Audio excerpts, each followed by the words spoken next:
지난 10월 일본 전범기업에 대한 우리 대법원의 강제동원 배상 판결 이후 처음으로 한국 정부와 일본 정부 차원의 대면 협의가 진행됐습니다.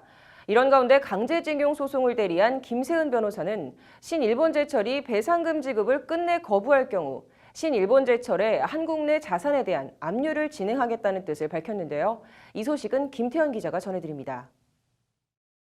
김용길 외교부 동북아 국장과 가나스기 겐지 일본 외무성 아시아 대양주 국장은 오늘 오후 서울 도렴동 외교부 청사에서 국장급 협의를 열고 강제징용 배상 판결을 포함한 한일 관계 주요 현안에 대해 의견을 교환했습니다.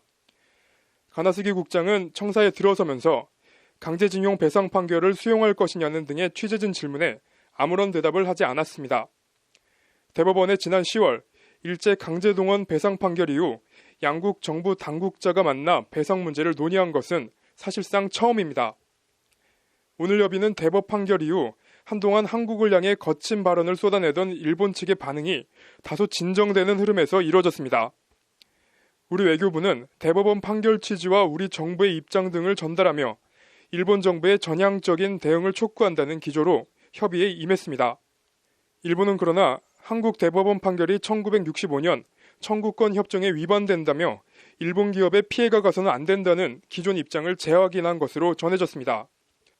한편 강제징용 피해 소송을 대리하고 있는 김세은 변호사는 법률방송과의 통화에서 신일본제철이 계속 무대응으로 일관할 경우 한국 내 신일본제철의 자산에 대한 압류 절차를 진행하겠다는 뜻을 밝혔습니다. 김 변호사는 상대방이 있고 협상의 여지를 계속 두고 있는 상황이기 때문에 일정을 공개하기는 부담스럽다면서도 대법원 확정 판결이 내려진 만큼 집행 절차 착수 자체엔 아무런 문제가 없다고 말했습니다.